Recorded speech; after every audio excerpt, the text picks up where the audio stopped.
Good morning to one and all. ನೋಡಿ, ನಾವು last ಕ್ಲಾಸಲ್ಲಿ ಮಿಡ್ ಟರ್ಮ್ ಎಕ್ಸಾಮಿನೇಷನ್ದು ಕ್ವಶನ್ ಪೇಪರ್ನ ಡಿಸ್ಕಸ್ ಮಾಡ್ತಾಯಿದ್ದು. ಅದರಲ್ಲಿ part 1, part A, part B ಬಗ್ಗೆ, ಅಂದರೆ ಸೆಕ್ಷನ್ ಎ, ಸೆಕ್ಷನ್ ಬಿ ಬಗ್ಗೆ ಡಿಸ್ಕಸ್ ಮಾಡಿದ್ವು. ಅದರಲ್ಲಿ ಥಿಯರಿ ಪಾರ್ಟ್ ಇತ್ತು, 1 ಮಾರ್ಕ್ಸ್ ಮತ್ತು 2 ಮಾರ್ಕ್ಸ್ದು. ಈಗ 6 ಮಾರ್ಕ್ಸ್ ಪ್ರಾಬ್ಲಮ್ನ ಸಾಲ್ವ್ ಮಾಡೋಣ. ಈ ಪಾರ್ಟಲ್ಲಿ 6 ಮಾರ್ಕ್ಸ್ ಪ್ರಾಬ್ಲಮ್ನ ಸಾಲ್ವ್ ಮಾಡೋಣ. ನೋಡಿ, ನನ್ನ ಸ್ಟೂಡೆಂಟ್ ಒಬ್ಬರು ಆನ್ಸರ್ ಬರೆದಿರೋದನ್ನ ನಾನು ಎಕ್ಸ್ಪ್ಲೇನ್ ಮಾಡ್ತಾ ಹೋಗ್ತೀನಿ. ಅವರು ಎಷ್ಟು ಸ್ಕೋರ್ ಮಾಡಿದ್ದಾರೆ ಅಂತ ನೀವು ಚೆಕ್ ಮಾಡ್ಬೋದು. ನೋಡಿ, ಫಸ್ಟ್ ಕ್ವಶನ್ ಇದೆ, Ram and Rahim are partners in a firm. ರಾಮ್ಸ್ drawings for the year 2021-22 are given as under. ಅಂದರೆ ರಾಮ್ ಮತ್ತು ರಹೀಮನ್ನ ಇಬ್ಬರು ಪಾರ್ಟ್ನರ್ಸ್ ಇದ್ದಾರೆ. ಅದರಲ್ಲಿ ರಾಮ್ ಡ್ರಾಯಿಂಗ್ ಬಗ್ಗೆ ಕೊಟ್ಟಿದ್ದಾರೆ ಅಂತ. ₹10,000 ಆನ್ 1/4/2021. ಏನು ಮಾಡಿದರೆ, 10,000 ರೂಪಾಯಿನ 1/4/2021ಕ್ಕೆ ಡ್ರಾ ಮಾಡಿದ್ದಾರೆ. Next 16,000 on 31/8/2021. ಅಂದರೆ 16,000 ಅವರು 31/8/2021ಕ್ಕೆ ಡ್ರಾ ಮಾಡಿದ್ದಾರೆ. Next 6,000 on 1/1/2022. ಓಕೆನಾ, 6,000ನ 1/1/2022ಕ್ಕೆ ಡ್ರಾ ಮಾಡಿದ್ದಾರೆ. ಹಾಗೆ 4,000 ಆನ್ 31/3/2022. ಅಂದರೆ 4,000ನ 31/3/2022ಕ್ಕೆ ಡ್ರಾ ಮಾಡಿದ್ದಾರೆ. ನೋಡಿ, calculate interest on RAMs drawings at 10% per annum for the year ending 31/3/2022 under product method. ಅಂದರೆ ನಾವೀಗ ಏನು ಮಾಡಬೇಕು ಅಂದರೆ ಇಂಟ್ರೆಸ್ಟ್ ಆನ್ ಡ್ರಾಯಿಂಗ್ಸ್ನ ಕಂಡುಹಿಡಬೇಕಾಗಿದೆ. ಯಾವುದು? ರಾಮ್ಸ್ದು. ವರ್ಷಕ್ಕೆ 10% ಅಂತ ಹೇಳಿದ್ದಾನೆ. ಪರ್ ಆ್ಯನಮ್ ಅಂದರೆ ಇಯರ್ಲಿ 10% ಅಂತ ಅರ್ಥ.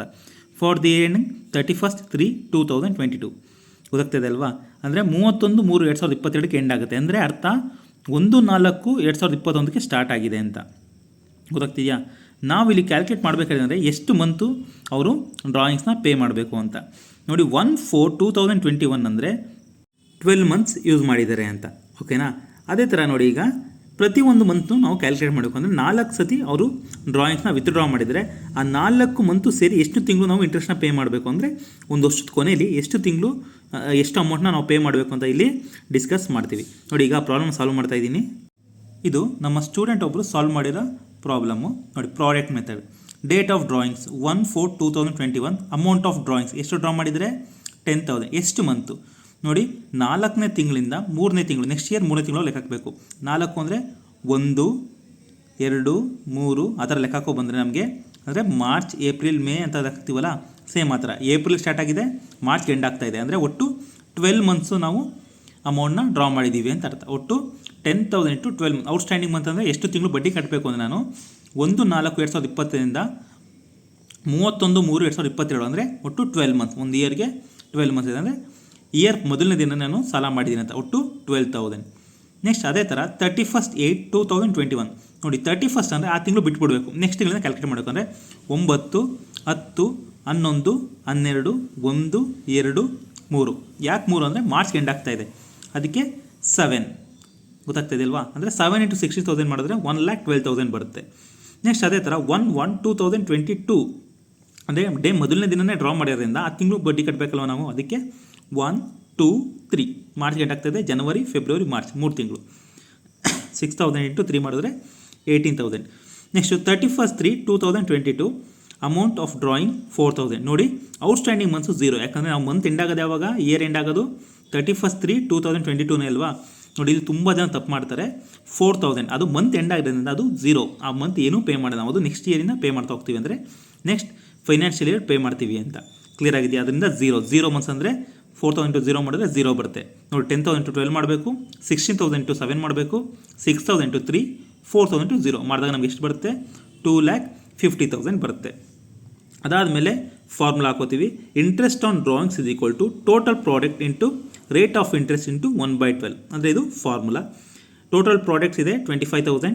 Next rate of interest 10/100 into 1/12. ನೋಡಿ, ಆನ್ಸರು 2,083 ಪಾಯಿಂಟ್ ಸಮಥಿಂಗ್ ಬರುತ್ತೆ. ಅವರು ಅಪ್ರಾಕ್ಸಿಮೇಟ್ ಆಗಿ 2,083 ರೂಪೀಸ್ ಪರ್ ಮಂತ್ ಅಂತ ತೊಗೊಂಡಿದ್ದಾರೆ. ನೋಡಿ, ಇದನ್ನ ಕ್ಲಿಯರಾಗಿ ಹೀಗೆ ಬರೆದ್ರೆ ಮಾತ್ರ ಫುಲ್ ಮಾರ್ಕ್ಸ್ ಸಿಗುತ್ತೆ. ನೋಡಿ, ನಮ್ಮ ಸ್ಟೂಡೆಂಟ್ ಎಷ್ಟು ಕ್ಲಿಯರಾಗಿ ಬರೆದಿದ್ದಾರೆ. 2,083 ಪರ್ ಮಂತ್. ಅಂದರೆ ಅವರು ಆ್ಯನ್ಯುವಲ್ ಆಗಿ ಎಷ್ಟು ಪೇ ಮಾಡ್ತಾಯಿದ್ದಾರೆ ಎವ್ರಿ ಮಂತ್ ಅಂದರೆ 2,083 ರೂಪೀಸ್. ಗೊತ್ತಾಗ್ತಾ ಇದೆಯಾ? ಓಕೆ, ಈಗ ನೆಕ್ಸ್ಟ್ ಪ್ರಾಬ್ಲಮ್ ಬಗ್ಗೆ ಡಿಸ್ಕಸ್ ಮಾಡೋಣ. Anu and Pallavi established a partnership business on 1/4/2021 with a capital of ₹50,000 and 40,000 respectively. ಅಂದರೆ ಅನು ಮತ್ತು ಪಲ್ಲವಿ ಅನ್ನೋರು ಒಂದು ಪಾರ್ಟ್ನರ್ಶಿಪ್ನ ಸ್ಟಾರ್ಟ್ ಮಾಡಿದ್ದಾರೆ. ಅವರು ಕ್ಯಾಪಿಟಲ್ ಇನ್ವೆಸ್ಟ್ಮೆಂಟು 1/4/2021 ಎಷ್ಟಿದೆ ಅಂದರೆ 50,000 ಆ್ಯಂಡ್ 40,000 ರೆಸ್ಪೆಕ್ಟಿವ್ ಅಂದರೆ ಒಬ್ಬರಾದ್ಮೇಲೆ ಒಬ್ಬರು ಅಂತ. ಅಂದರೆ Anu 50,000, Pallavi 40,000. They agree to share the profits and losses equally. ಅವ್ರೇನು ಮಾಡಿದ್ದಾರೆ, ಪ್ರಾಫಿಟ್ ಆರು ಬರಲಿ ಲಾಸ್ ಆಗಲಿ ಅದನ್ನ ಇಬ್ಬರು ಈಕ್ವಲ್ ಆಗಿ ಶೇರ್ ಮಾಡೋಣ ಅಂತ ಹೇಳ್ತಾರೆ. For the year ending 31/3/2022 they earn the profit of ₹72,000 before allowing. ಅಂದರೆ ಅವರು ಬಿಸ್ನೆಸ್ ಸ್ಟಾರ್ಟ್ ಮಾಡಿದಾಗ 1/4/2021ರಿಂದ 31/3/2022 ಎಂಡ್ ಆಗ್ತಾ ಇದೆ. ಅಲ್ಲಿವರೆಗೆ ಅವರು ₹72,000 ಪ್ರಾಫಿಟ್ ಮಾಡಿದ್ದಾರೆ ಅಂತ ಗೊತ್ತಾಗ್ತಾ ಇದೆ ಅಲ್ವಾ. ಈಗ ಅದರ ಅಡ್ಜಸ್ಟ್ಮೆಂಟ್ನ ನೋಡೋಣ. First interest on capital at 10% per annum. ಅವರು ಕ್ಯಾಪಿಟಲ್ ಇನ್ವೆಸ್ಟ್ ಮಾಡಿದಾರಲ್ವಾ, ಪ್ರಾಫಿಟ್ ಬಂದಿದೆ ಅಲ್ವಾ, ಅದರಿಂದ ಅದಕ್ಕೆ 10% ಅವ್ರಿಗೆ ಇಂಟ್ರೆಸ್ಟ್ ಕೊಡಿ ಅಂತ ಹೇಳಿದ್ದಾರೆ. Next interest on drawings on ಅನುಸ್ capital interest on drawings Anu ₹1,200, Pallavi ₹2,000. ಅಂದರೆ ಡ್ರಾಯಿಂಗ್ಸ್ ಅಮೌಂಟ್ ಡೈರೆಕ್ಟ್ ಅವರೇ ಕೊಟ್ಟಿದ್ದಾರೆ, ಕ್ಯಾಲ್ಕುಲೇಷನ್ ಮಾಡಿ ಕೊಟ್ಟಿಲ್ಲ. ಎಷ್ಟು, ಅನುಗೆ 1,200, ಪಲ್ಲವಿಗೆ 2,000. Next annual salary of Anu ₹8,000 and commission of Pallavi ₹8,000. ಅನುಗೆ ಆ್ಯನ್ಯುವಲ್ ಸ್ಯಾಲರಿ ಕೊಟ್ಟಿದ್ದಾರೆ 8,000, ಅದೇ ಥರ ಪಲ್ಲವಿಗೆ 8,000 ಕಮಿಷನ್ ಕೊಟ್ಟಿದ್ದಾರೆ. Their drawing during the year Anu ₹12,000 and Pallavi ₹20,000. ಗೊತ್ತಾಗ್ತದೆ, ಅವರು ಡ್ರಾಯಿಂಗ್ ಕೊಟ್ಟಿದ್ದಾರೆ. ನಾವು ಈ ಪ್ರಾಬ್ಲಮ್ನ ಅರ್ಥ ಮಾಡ್ಕೋಬೇಕಾದ್ರೆ ಇಂಟ್ರೆಸ್ಟ್ ಆನ್ ಡ್ರಾಯಿಂಗ್ಸ್ ಮತ್ತು ಇಂಟ್ರೆಸ್ಟ್ ಆನ್ ಕ್ಯಾಪಿಟಲ್ ಮಾತ್ರ ತೊಗೋಬೇಕು. ಕ್ಯಾಪಿಟಲ್ ಅಮೌಂಟ್ ಕೊಟ್ಟಿರೋ ತೊಗೊಳೋಗಿಲ್ಲ, ಡ್ರಾಯಿಂಗ್ಸ್ ಕಂಪ್ಲೀಟ್ ಡ್ರಾಯಿಂಗ್ಸ್ ಅಮೌಂಟ್ ಕೊಟ್ಟಿರೋ ತೊಗೊಳೋಗಿಲ್ಲ. ನಾವು ತೊಗೋಬೇಕಾದ್ರೇನು ಇಂಟ್ರೆಸ್ಟ್ ಆನ್ ಡ್ರಾಯಿಂಗ್ಸ್ ಮತ್ತು ಇಂಟ್ರೆಸ್ಟ್ ಆನ್ ಕ್ಯಾಪಿಟಲ್ ಮಾತ್ರ ತೊಗೋಬೇಕು. ನೋಡಿ ಇಲ್ಲಿ ನಮ್ಮ ಸ್ಟೂಡೆಂಟು ಕ್ಲಿಯರಾಗಿ ಮೆನ್ಷನ್ ಮಾಡಿದ್ದಾರೆ, profit and loss appropriation account ಅಂದರೆ ಫಾರ್ಮೇಟ್ ಬರೆದಿದ್ದಾರೆ, ಪರ್ಟಿಕ್ಯುಲರ್ ಅಮೌಂಟ್ ಆಮೇಲೆ ನೋಡಿ ಮೇಲ್ಗಡೆ ಡೇಟಾ ಕ್ರೆಡಿಟರ್. ಇದನ್ನ ಕಂಪ್ಲೀಟಾಗಿ ಬರೆದ್ರೆ ಮಾತ್ರ ಕಂಪ್ಲೀಟ್ ಟೈಮ್ಗೆ 6 ಮಾರ್ಕ್ಸ್ ಕೊಡೋದು.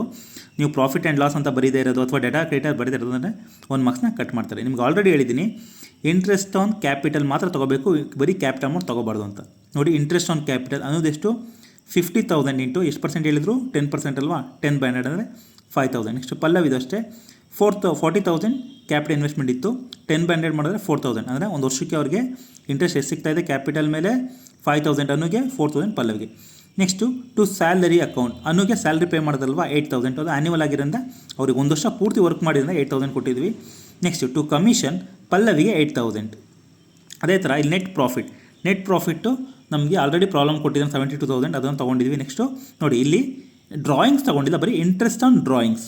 ಗೊತ್ತಾಗ್ತಾ ಇದ್ವಾ, ನಿಮಗೆ ಮ್ಯಾಕ್ಸಿಮಮ್ ಪ್ರಾಬ್ಲಮಲ್ಲಿ ಇದೇ ಥರ ಬರೋದು. ನೋಡಿ ನಿಮಗೆ ಕ್ರೆಡಿಟ್ ಸೈಡಲ್ಲಿ net profit, interest on drawings maximum everyday amount ಬರೋದು. ಅದೇ ಥರ ಡೆಬಿಟಲ್ಲಿ interest on capital, salary, commission ಅಷ್ಟೇ ಬರೋದು. ಆ 5 ಪಾಯಿಂಟ್ ಜ್ಞಾಪನ ಇಟ್ಕೊಂಡ್ರೆ ನಿಮಗೆ ಈ ಪ್ರಾಬ್ಲಮ್ 6 ಮಾರ್ಕ್ಸ್ನ ಈಸಿಯಾಗಿ ಸ್ಕೋರ್ ಮಾಡ್ಬೋದು. ನೋಡಿ ಇಂಟ್ರೆಸ್ಟ್ ಆನ್ ಡ್ರಾಯಿಂಗ್ಸ್ ಅನ್ನೋದು ಎಷ್ಟಿದೆ 1,200, ಪಲ್ಲವಿದು ಎಷ್ಟಿದೆ 2,000. ಅದನ್ನು ನಾವು ಕ್ಯಾಲ್ಕುಲೇಟ್ ಮಾಡಬೇಕು. ಈಗ ಏನು ಮಾಡೋಣ ಅಂದರೆ 2 ಕಡೆ ಟೋಟಲ್ ಮಾಡೋಣ. ಡೆಬಿಟ್ ಕಡೆ ಜಾಸ್ತಿ ಬರುತ್ತೆ, ಕ್ರೆಡಿಟ್ ಕಡೆ ಜಾಸ್ತಿ ಬರುತ್ತೆ, ಚೆಕ್ ಮಾಡೋಣ. ನೋಡಿ 75,200 ಅಂದರೆ ಇದರಲ್ಲಿ 72,000 ಪ್ಲಸ್ 1,200 ಪ್ಲಸ್ 2,000 ಎರಡು ಮಾಡಿದ್ರೆ 75,200 ಬರುತ್ತೆ.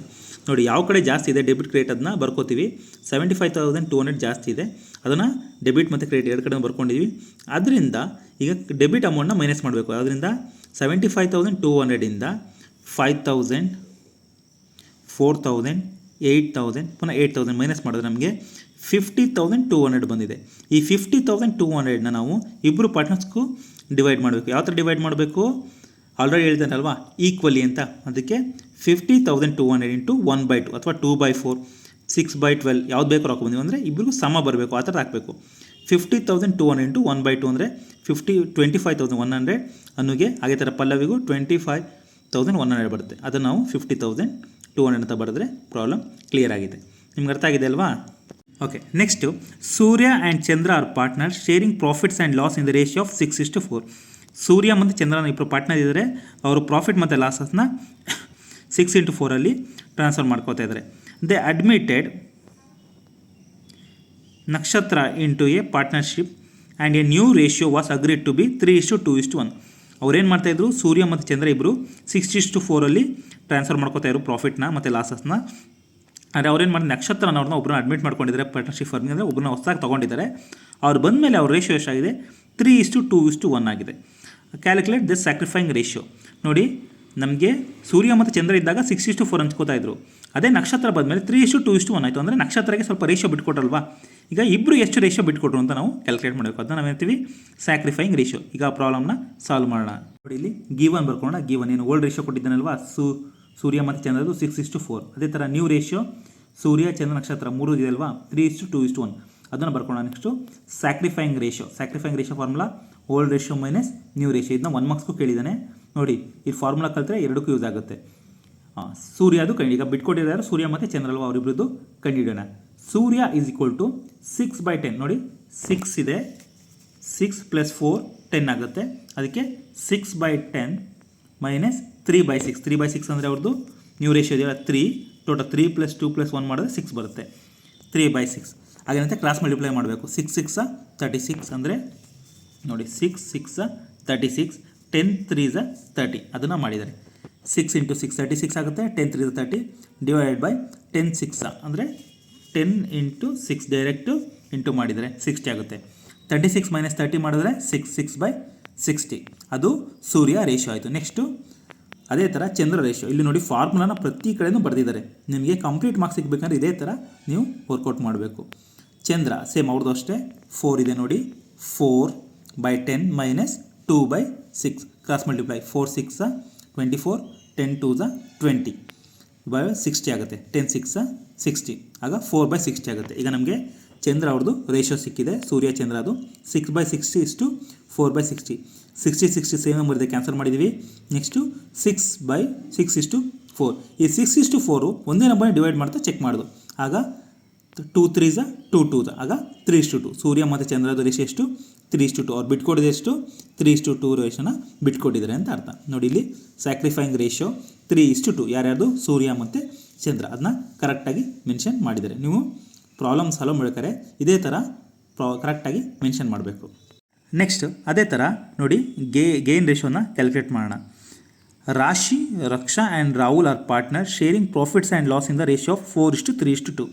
3 ಜನ ಪಾರ್ಟ್ನರ್ ಇದ್ದಾರೆ, ಅವರು ಏನು ಮಾಡ್ತಾಯಿದ್ದಾರೆ, ಅವ್ರ ರೇಷಿಯೋನ 4:3:2 ಅಲ್ಲಿ ಶೇರ್ ಮಾಡ್ತಾಯಿದ್ದಾರೆ. ರಾಶಿ ರಿಟೈರ್ಸ್, ರಾಶಿ ಅನ್ನೋರು ಏನಾಗ್ತಾರೆ ಬಿಸ್ನೆಸ್ನಿಂದ ರಿಟೈರ್ಡ್ ಆಗ್ತಾ ಇದ್ದಾರೆ. ರಿಟೈರ್ಡ್ ಆಗ ಕಾರಣ ನಾವು 1 word 2 word ಆಲ್ರೆಡಿ ಸ್ಟಡಿ ಮಾಡಿದ್ದೀವಿ. Raksha and Rahul decide to share profits in future in the ratio 5:3. ನೋಡಿ ರಾಶಿ, ರಕ್ಷಾ, ರಾಹುಲ್ 3 ಜನ ಇದ್ದಾಗ 4:3:2 ನಾವು ರೇಷಿಯೋನ ಶೇರ್ ಮಾಡ್ತಾಯಿದ್ದು. ಯಾವಾಗ ರಾಶಿ ರಿಟೈರ್ಡ್ ಆಗ್ತಾರೆ ಆಗ ರಕ್ಷಾ ಮತ್ತು ರಾಹುಲ್ ಏನು ಮಾಡ್ತಾರೆ ಡಿಸೈಡ್ ಮಾಡ್ತಾ ಇದ್ದಾರೆ ಬಿಸ್ನೆಸ್ ಕಂಟಿನ್ಯೂ ಮಾಡೋಣ ಅಂತ. ಅವ್ರು ಬರೋ ಪ್ರಾಫಿಟ್ನ 5:3 ಕ್ಯಾಲ್ಕುಲೇಟ್ ಮಾಡ್ತಾ ಇದ್ದಾರೆ. ಆಗ calculate the gaining ratio of Raksha and Rahul. ಅವ್ರಿಗೆ 3 ಜನ ಇದ್ದಾಗ 4:3:2 ಇತ್ತು. ಒಬ್ಬರು ಬಿಟ್ಟು ಹೋದ್ಮೇಲೆ, ರಾಶಿ ಬಿಟ್ಟು ಹೋದ್ಮೇಲೆ ರಕ್ಷಾಗೆ ಮತ್ತು ರಾಹುಲ್ ಏನು ಮಾಡ್ತಾ ಇದ್ದಾರೆ ಬರೋ ಪ್ರಾಫಿಟ್ನ 5:3 ಹಂಚ್ಕೋತಾ ಇದ್ದಾರೆ. ಅಂದರೆ ಈಗ ಅವರಿಬ್ಬರಿಗೆ ಎಷ್ಟು ರೇಷಿಯೋ ಗೇನ್ ಆಯಿತು ಅಂತ ಚೆಕ್ ಮಾಡಬೇಕು. ನೋಡಿ ಈಗ ಗಿವನ್ ಬರ್ಕೋಣ. Given old ratio is equal to 4:3:2. Old ratio ಏನಿದೆ ಅವ್ರದ್ದು 3 ಜನ ಪಾರ್ಟ್ನರ್ದು 4:3:2. ಈಗ ರಾಶಿ ಬಿಟ್ಟು ಹೋದ್ಮೇಲೆ ಏನಾಗುತ್ತೆ ನ್ಯೂ ರೇಷಿಯೋ 5:3 ಆಗುತ್ತೆ. ಈಗ ಫಾರ್ಮುಲಾ ಬರೋಣ. ನೋಡಿ gain ratio is equal to new ratio minus old ratio. ರಕ್ಷಾದು ನ್ಯೂ ರೇಷಿಯೋ ಎಷ್ಟು 5/8. ನೋಡಿ ಇಲ್ಲಿದೆ 5:3 ಅಂದರೆ 5 + 3 8, 5/8 ಮೈನಸ್ ಓಲ್ಡ್ ರೇಷಿಯೋ. ನೋಡಿ ಫಸ್ಟು ಬಿಟ್ಟು ಹೋಗಿದ್ದಾರೆ, ಅವ್ರನ್ನ ಬಿಟ್ಟು 3/9, 3/9 ಆಗಿದೆ. ಆಗ 5 9 8 3 ಮಾಡಿದ್ದಾರೆ. 5 9 45, 8 3 24 ಡಿವೈಡ್ ಬೈ 8 9 72 ಆಗುತ್ತೆ. ಆಗ ಡೈರೆಕ್ಟ್ ನಮಗೇನು ಸಿಗುತ್ತೆ ಆನ್ಸರು 45 - 24 ಡಿವೈಡ್ ಬೈ 72. ಮೈನಸ್ ಮಾಡಿದಾಗ ನಮಗೆ 21/72. ಅದೇ ಥರ ನೆಕ್ಸ್ಟು ರಾಹುಲ್ದು ಕಂಡು ಹಿಡಿತಾ ಇದ್ದೀವಿ. ರಾಹುಲ್ ನೋಡಿ same gain ratio is equal to new ratio minus old ratio. ರಾಹುಲ್ದು ನ್ಯೂ ರೇಷಿಯೋ ಎಷ್ಟು 3/8 ಮೈನಸ್ 2/9. 3 9 27, 8 2 16. ಅದೇ ಥರ 8 9 72. ನೋಡಿ ಕ್ರಾಸ್ ಮಲ್ಟಿಪ್ಲೈ ಏನಿಲ್ಲ, ಕ್ರಾಸ್ ಮಲ್ಟಿಪ್ಲೈ ಮಾಡಿದ್ದಾರೆ ಅಷ್ಟೇ. ಇದನ್ನ ಕ್ರಾಸ್ ಮಲ್ಟಿಪ್ಲೈನ ಡೈರೆಕ್ಟಾಗಿ ಮಲ್ಟಿಪ್ಲೈ ಮಾಡಿದ್ದಾರೆ. ನೆಕ್ಸ್ಟ್ ಅದೇ ಥರ 27 - 16 ಅಂತ ಆದರೆ 11/72. ಆಗ ನೋಡಿ ಅವರಿಬ್ಬರದು ರಕ್ಷಾ ಮತ್ತು ರಾಹುಲ್ದು 21/72 ಇಷ್ಟು 11/72. 2 72 ಕ್ಯಾನ್ಸಲ್ ಆಗುತ್ತೆ. 21:11. ನೋಡಿ ಇದು 11 ಮತ್ತು 21 ಯಾವುದೂ ನಂಬರಿಂದ ಡಿವೈಡ್ ಆಗಲ್ಲ. ಎರಡು ಒಂದೇ 11 ಮತ್ತು 21 ಎರಡು ಒಂದೇ ನಂಬರಿಂದ ಡಿವೈಡ್ ಆದರೆ ಮಾತ್ರ ನಾವು ಡಿವೈಡ್ ಮಾಡಬೇಕು. ಲಾಸ್ಟ್ ಪ್ರಾಬ್ಲಮಲ್ಲಿ 6/4 6:4 ಇತ್ತು, ಅದು 2 ಇಂದ ಡಿವೈಡ್ ಆಗ್ತಾಯಿತ್ತು. ಆದರೆ ಯಾವ ನಂಬರಿಂದ ಡಿವೈಡ್ ಆಗ್ತಾಯಿಲ್ಲ. ಅದರಿಂದ ಅವರಿಬ್ಬರು ಗೇನ್ ರೇಷಿಯೋ ಎಷ್ಟು 21:11 ಸಿಕ್ಕಿದೆ ಅಂತ ಅರ್ಥ. ಕ್ಲಿಯರ್ ಆಗಿದೆ ಅಲ್ವಾ? ನೋಡಿ 4 ಪ್ರಾಬ್ಲಮ್ನ ಸಾಲ್ವ್ ಮಾಡಿ 6 ಮಾರ್ಕ್ಸ್ದು. ಏನೋ ಡೌಟ್ಸ್ ಇದ್ದರೆ ನನಗೆ ಮೆಸೇಜ್ ಮಾಡಿ, ನಾನು ಎಲ್ಲ ಡೌಟ್ಸ್ಗೂ ಕ್ಲಿಯರ್ ಮಾಡಿಕೊಡ್ತೀನಿ. Okay, thank you.